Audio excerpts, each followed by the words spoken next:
right? You really want to know the terrain, the ground on which you're going to fight. Where do the rich people live? Where are the centers of industry? So let's say we want to shut down the White House and make sure nobody goes in and out, right? We would need to have map the White House and know every access point so we knew we could have blockade it. But then we would need more people to support that. So we might say Black Lives Matter Plaza and the African American Museum on the Mall Constitution are two public assembly sites, so we can quickly move large numbers into zones of potential conflict. Hey, what's up, guys? This is Andrew Smersek with Combat Training. Today I want to share with you a video. John Willis of Special Operations Equipment had shared this on the SOE back page this morning, and watching it, I feel like it might get deleted, and I want you guys to be able to share it. If I can, I'll put the link to the original video in the description. Share that one too, along with this one. But basically, it's a recording of a Zoom meeting with leftists, BLM and Antifa type. And they're talking about the coup that they're going to have if President Trump refuses to give up office, because we all know, Democrats vote dirty. Even dead cats are getting Democratic votes now. But also, if President Trump does get reelected, this is what they're planning on doing, the things they're talking about.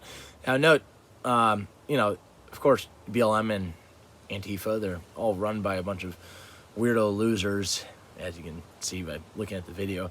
I know that old lady isn't going to be out there in the fight that she is trying to create.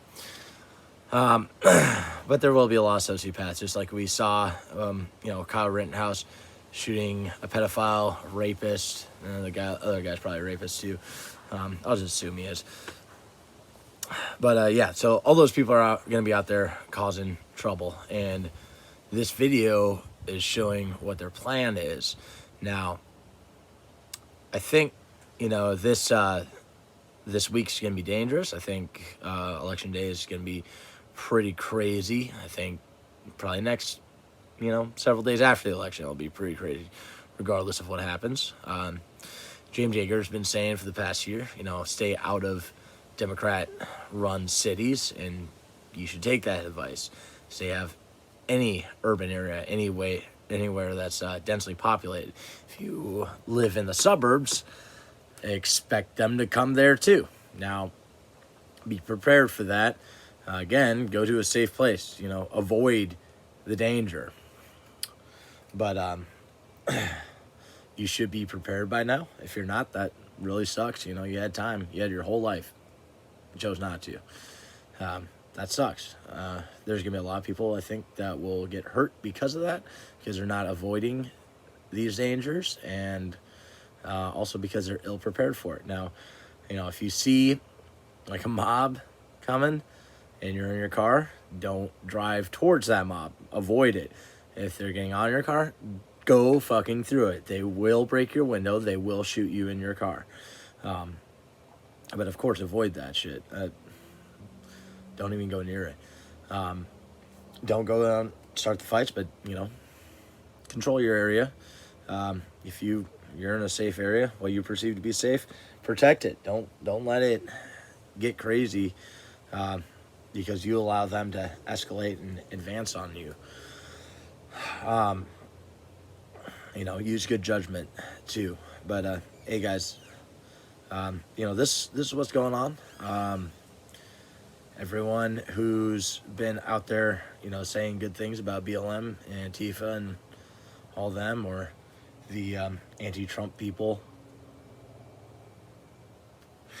who would rather vote for a pedophile instead, you guys are a bunch of fucking idiots. This is what you voted for. This is what you actually support. So anyways, I'm trying to make a culture change, and I don't want to deal with this. I don't want to make this video. And shot this recording right here a couple times already, just trying to make sure I get out the right message. But that's just the way it is. Someday we'll be able to return back to normal, and we won't be dealing with this, because I believe I believe that, good will win over evil. So, anyways, guys, here's the recording. Pay extra close attention to what they're going to be doing, what their plan is, and share this. Also, put a link to the original video in the description. All right, guys, stay safe and keep fighting communism. People are still coming in, but I think it's a good time to get started. I really want to hear from Shut It Down DC about this. Do we have any plans for how to respond if there's a coup? Yeah, we have been in discussion for a couple months about how to respond to different contested election scenarios. First step is that we think that we need to start the post-election phase in the streets. So we're inviting people to come to BLM Plaza anytime after 4 p.m. on election night, and we're going to watch what's going on together. On the 4th, we're inviting people to come to BLM Plaza at 1 p.m. We're going to go out and figure out who is undermining the election, stopping the voting count, making sure that disenfranchising Black folks all over the country. And we're going to go knock on their doors. On the 5th, we're going to shut down the White House. On the 6th, we're going to shut down larger parts of Washington, D.C. And then the following week, all the mainstream groups are going to come to D.C. and try to have a march on the 7th. So that's a Saturday, and we'll see how that goes. But then the following week, Congress is planning on coming to town and passing laws again and having business as usual. And we're saying if we're in a coup, there's no time for business as usual. Members of Congress that are coming in, we're going to meet them at the airports or at Union Station and send them back to where they came from until we deal with the situation that we're in. If enough of them get in and we need to go to Capitol Hill that week, we'll do that too. I heard someone in the chat talking about revolution time. And so I encourage, for all of us to be fighting for revolution before today, tomorrow, afterwards, right? We know that this system was not set up for our success in our community to thrive, but just wanted to give space for that.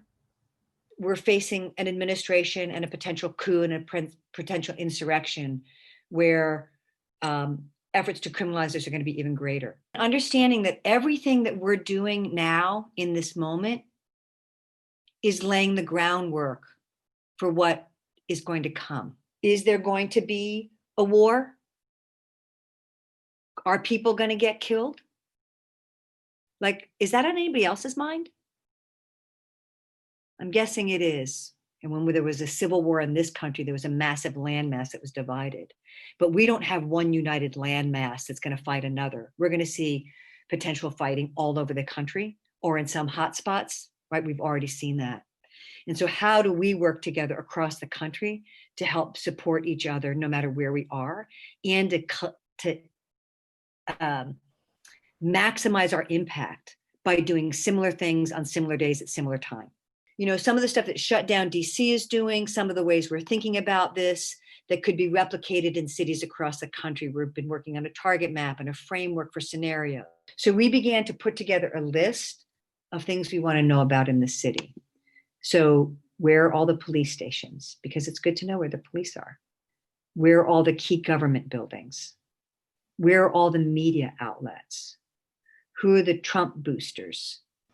Lisa and some other folks came up with a great list of the folks that we might want to go have conversations with, and we have them in categories, right? So we may decide that we want to go talk to the media. So where are they? We may decide we need to talk with Trump boosters. So where are they? And we used software called ArcGIS. If you have a university affiliation or somebody in your group does, you can probably get this for free. Otherwise, you can get it for not very much. But what's cool about this is we're able to pull in other public data sets. So in the purple, we have all the military properties in DC.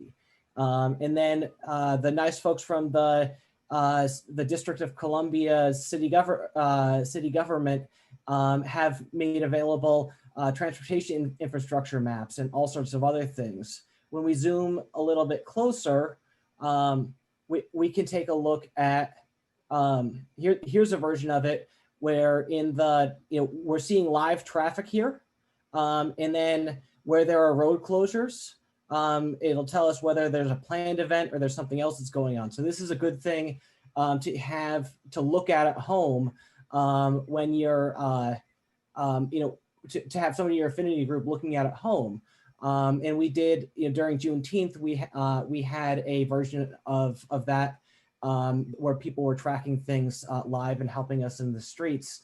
And then if we go even further in, we've got super high resolution. This is once again a courtesy of the District of Columbia, super high resolution, better than on Google Maps, aerial photography of Washington, D.C. So where it's not loading very fast because we're on Zoom, we can get really detailed, okay, exactly how wide is that intersection, information.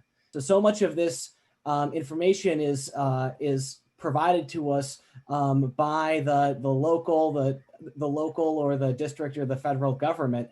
One scenario could be on election night that Biden has an overwhelming victory in the vote, but Trump refuses to concede. We believe that that is a moment that could trigger significant social disruption until he concedes, right? So for us, that might mean looking at blocking the bridges and main thoroughfares coming into the city to kind of shut the city down. And so you might look at your city. What are the primary access points? What bridges, rivers, roads are the main ones? Which ones are coming from industry sectors? Where the rich people live? And begin to think about how might you shut this down. If, let's say, there's a narrow Trump victory, we might have to pivot. And at that point, we might need to say, we need to target the Democrats and make sure Biden does not concede, right? So who might all the Democratic, so in DC, this is a target-rich city, but who are all the Democratic leaders, players in your city that you would want to engage if that was the scenario? Or maybe it's a narrow Biden victory and Trump is not conceding. Maybe it's targeting Republicans and telling them it's time to get him to go, right? So we're thinking through the different scenarios and what might be the appropriate targets and then actions based on that so that people can start organizing and getting ahead of it. We have to be willing to put our bodies on the line and take on some discomfort, sacrifice, risk in order to change things. And I've been in conversations where people have never thought about having a gun or like, should I have a gun? But I think we have to know, and I'm going to talk a little bit in a few minutes about what do we do when guns are in the mix. So again, chaos is a soup by which change emerges. Let's get cooking. And I don't say this because I think that any one of us wants to go out and get killed. I don't want to get killed. Nobody wants to get killed. Again, we didn't cause the war. We didn't ask for this war. Many of us are here because we want to fight it. We want something different. I have been in situations with live ammunition in more than one time. What are we willing to do? Right? Because again, we're not dealing with people with just simple guns. We're dealing with people with AR, AK-47s, multiple rounds, a lot of shootings. So yeah, we are going to be in a crisis, but we want it to be one that we are creating. We want to make sure that we are on the offense and not the defense.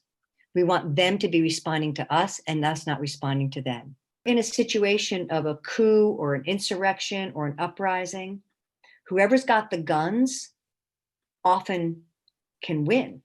What would a campaign look like to go to all the Democratic governors and to make a commitment now to refuse to deploy the National Guard against the people? The community of organizers has been working on a clear framework, looking at the scenarios, doing the recruiting, and helping to craft a vision of what we might do.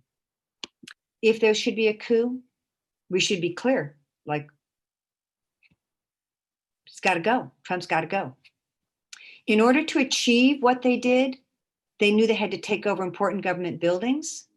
They knew they had to try and win over members of the police and army, and they had to protect each other. I think we don't have a lot of experience taking over government buildings. And we might need to think about that. And I know, as I said earlier, how, we may find ourselves in the streets with people with different tactics than ours. But like, there may be some people that are willing to break the windows to get into the government buildings. Like, if that's what we need to do, then we shouldn't fight about that. Let's do that. Let's take over the buildings. If there are people that are willing to do that, we should support them and not fight against them. The other thing that was really interesting to me as I looked at their model of organizing, they made sure that they chose ground, Tahrir Square. So in your community, what is the heart of your community? Where do people naturally gather? Where are the people of power, right? Is that where you want to make the center of your resistance? Like here in DC, it would be Black Lives Matter Plaza. And again, that's what Shutdown DC is doing right now. What do you need to protect yourself from? Chemical weapons, projectiles, batons, horses, backpacks with padding, can be padding for batons, helmets for clubs. So all of these things are not some indicator of your militancy or coolness. These are self-protective measures at this point. War has got fighting. And then knowing that if some of the other folks emerge that are going to fight back, that we need to stay out of their way. We might need to figure out in advance how to build some agreements. And if there are people that are willing to put their body between the white militia and a bunch of people that are mobilized, I want to do nothing other than support them, have their back. You can also stick, right? So this is like disabling vehicles, taking action against property, especially property that's designed to hurt us, is violence. I think it's smart sometimes. I think spray painting cameras that are security cameras trying to track us could be smart, and do everything we can to be a united collective resistance, knowing that we might be in different roles in different places at different times. We're also dealing with COVID, like taking over inside spaces gets harder and harder with COVID, but we might need to do it. And one of the things we've learned is that our movements for justice, not one of them has been a super spreader. In an uprising and loud things, helicopters you may not always be able to hear, right? Developing hand signals, umbrellas up, helmets on, put your eye mask on, time for face mask, right? Plastic cables, eye wash, pliers. I love that. We need that. Bolt cutters. You might need to take some fences down, friends. And I just have to say that construction sites and roadwork sites offer a tremendous amount of local resources for things. You can have a crew of people with hard hats and vests that go around in the morning that basically just rearrange things to shut down traffic in all directions. Is there a scenario that might play out that would cause us to all go and shut down an airport? The tactical communications, the tactical maps, the Twitter feeds, there's tremendous organization that's designed to help support people staying in the streets. Colonization, we're all living in a settler colonial nation that has taught us to be entitled, to waste resources, to work in a scarcity mentality. It's rooted also in this idea of supremacy. There's white supremacy, male supremacy, wealth supremacy, human supremacy. These supremacies are all making us sick. They lead to trauma, deaths, genocide, right? Nothing good is coming out of any of this stuff. And this is all what we're dealing with and facing in the white supremacists. They are operating from all of these levels of supremacy with no consciousness about the harm that they're doing to themselves and others. When we go into this next period of uncertainty, it is going to be in the interests of the vast majority of people in this country to make sure that Trump is gone. And if Trump has clearly lost and he doesn't go, we need to start looking at strategies that are going to start costing this country money, disrupting the ability of whatever's left of business, and to make it clear that Trump has got to go, and we are no longer going to tolerate what he's putting out. What we're trying to do is create a social crisis.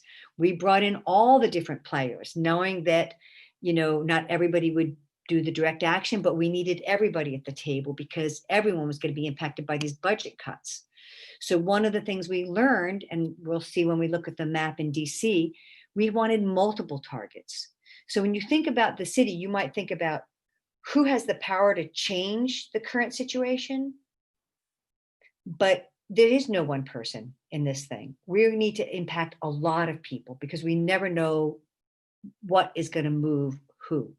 So in this stage, we had like 20 different targets that were on our map, and we mapped everybody. That gave us an opportunity to know where to concentrate our forces, right? And you can see this is New York, this is the Wall Street area. There was a ton of players that we could engage in small geographic areas. So when you're mapping a city, you want to look for everything from the police stations and the hospitals and choke points and bridges and exit ramps, right? You really want to know the terrain, the ground on which you're going to fight. Where do the rich people live? Where are the centers of industry? So let's say we want to shut down the White House and make sure nobody goes in and out, right? We would need to have mapped the White House and know every access point so we knew we could have blockade it. But then we would need more people to support that. So we might say Black Lives Matter Plaza and the African American Museum on the Mall Constitution are two public assembly sites, so we can quickly move large numbers into zones of potential conflict. So as we come into this next period, this was done during the Wet'suwet'en fight. We began to look, if we put these blockades in these places, we could have huge impact, a rail blockade in 2020. So much of this information is provided to us by the local or the district or the federal government. Maybe through the Disruption Project Spokes Council or other places, I'm not sure how it's all going to come together, is coordinating beyond that. So let's say another scenario is narrow Biden, but we need to get all the votes counted. We need to slow things down. Some of us were talking about maybe we should be organizing car caravans. We did a lot of experience with that during COVID, the height of it. Being in a car is safer than being your body right out in a space. We could take those car caravans out on some of the main highways. So from New York to Florida, in all the cities around Route 95, we could all shut down 95 highway on the same day. If we're in a coup situation and we're under attack and under fire, how do we, in the safest way possible, start chipping away at the systems and infrastructure they need to maintain power? We might have to take over a TV station, right? Maybe we're taking over the local TV station and getting airtime to put out a call for people to come join us. Yeah, so one question that's come up a few times has been around how do you balance secrecy and transparency? At one point, there's a discussion going on around how do we communicate with each other through Signal or VPNs. I think that might be a pertinent question of, we're talking about some pretty intense things. How do we open up the doors to everyone, but also keep each other safe? And again, tactical information. Right now, I've seen people using Signal, but also using Twitter, also using Telegram, people who are reporting regularly on the police movement so that we're getting live information all the time is awesome. So you might want to get a comms team together. If you're going to do something that's super high risk, don't talk to anybody about it. Don't put it on the phone. Don't put it on the emails. Don't put it in the text. It's face to face. You do it. You don't have to tell anybody. Don't, because we don't know who anybody is. But if it's not that super high risk consequence, understand that when we say we're going to go do something, like we're going to shut that down, we are setting in motion a chain of reaction where the state then begins to embolden itself and shut itself down. Again, that's what we saw in Seattle as well, right? So we have to understand that we are trying to get them to do certain things, and whether we shut it down or they shut it down, it doesn't matter as long as it's shut down. This is that moment where we are entering in the chaos, we are entering the crisis, but we're organizing with our structures of affinity groups, we're organizing our infrastructure support, we're working with each other in a way that's anti-oppressive, that's like being accountable and responsible, right? We're putting all of this into place, we're being strategic, on the ground, right? This is the new world. Get ready to shut your city down on the 4th or the 5th.